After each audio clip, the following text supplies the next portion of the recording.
Olá, convido a todos a participar junto comigo de uma jornada emocionante, onde falaremos sobre o desafio, a fé, evidências e o nome que a ciência não nega. Falaremos sobre a simetria entre crença e a razão, sobre o homem que dividiu a história ao meio e as perguntas que nenhuma equação ainda fechou.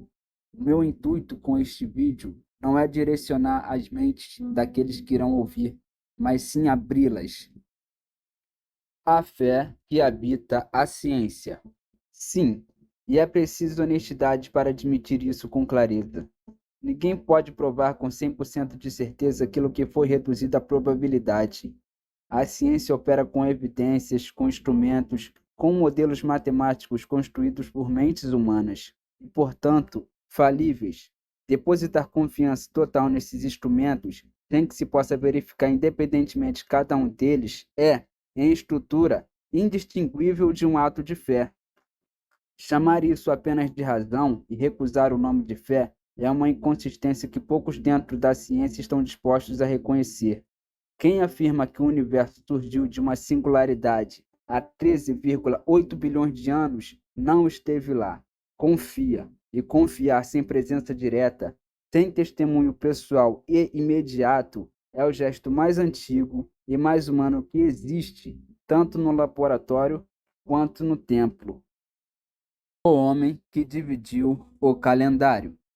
A ciência não nega Jesus. Este ponto merece ser dito com precisão, porque ele transforma o debate.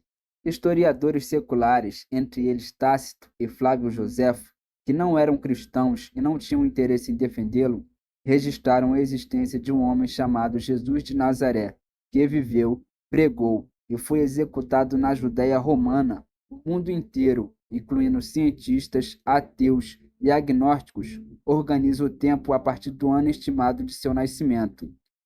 Abre aspas. Existiu um homem há mais de 2000 anos que deixou um legado que a ciência não apaga. Se a ciência aceita evidências como método de conclusão, os cristãos estão jogando o mesmo jogo, com as mesmas regras. Fecha aspas.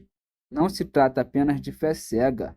Trata-se de entendimento baseado em evidências. Assim como a física compreende os caminhos da matéria, os cristãos conhecem o caminho do Pai, que, segundo sua compreensão, passa por Cristo Jesus. São dois sistemas de leitura da realidade, ambos assentados sobre evidências, ambos exigindo confiança naquilo que não se pode tocar diretamente com as mãos. A distinção que poucos fazem. Há uma separação fundamental que este argumento revela. Acreditar em Deus não é o mesmo que ser cristão, religioso ou adepto de qualquer instituição.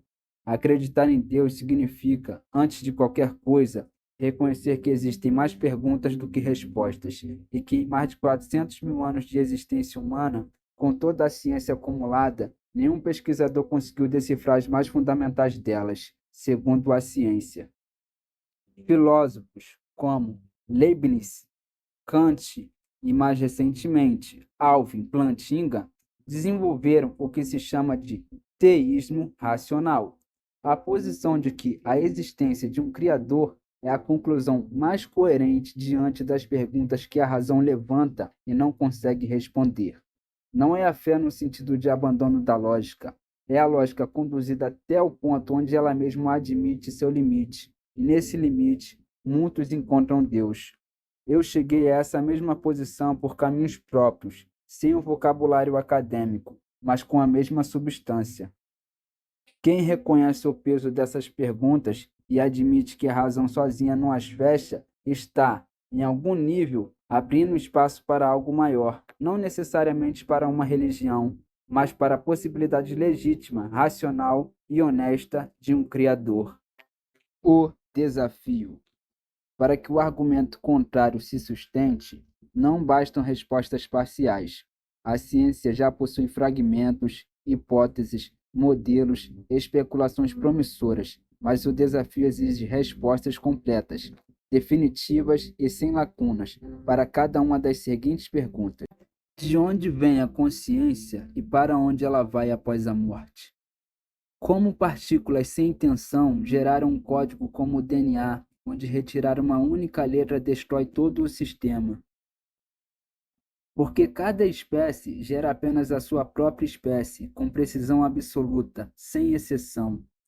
Porque apenas o ser humano, entre todas as espécies surgidas no mesmo Big Bang, possui consciência reflexiva. O que há depois da morte? E como a ciência pode categorizar o que criou a vida se nem a morte ainda conhecemos? Responder parcialmente não é ganhar, é confirmar que as lacunas existem, e é justamente nas lacunas que o argumento de um Criador encontra sua força, não na ignorância, mas na magnitude do que ainda não foi respondido. A conclusão honesta. Se não for possível responder a todas essas perguntas com completude e definitivamente, e não será, porque a ciência honesta admite que não pode, então existe uma chance científica, legítima e racionalmente defensável para acreditar em Deus. Não provar, não impor, não converter, apenas acreditar. Com a mesma estrutura lógica com que um cientista acredita nos seus instrumentos, com a mesma seriedade com que um historiador acredita em fontes que não pode verificar pessoalmente, com a mesma humildade de quem olha para o silêncio entre as respostas e reconhece que esse silêncio tem o formato exato de uma pergunta que a equação ainda não sabe fazer. Existem pessoas que não têm fé, mas que acreditam em Deus, porque compreender não é o mesmo que ter certeza, e às vezes compreender é exatamente reconhecer o limite do que se pode verter.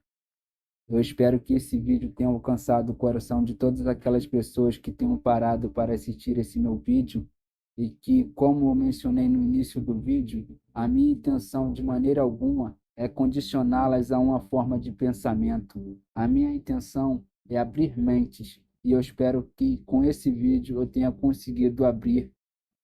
É o que eu espero e que eu acredito. E eu deposito toda a minha fé. Obrigado por estarem aqui até o final. Se vocês gostaram, curta, compartilhe e envie para alguém da família se vocês acharem válido.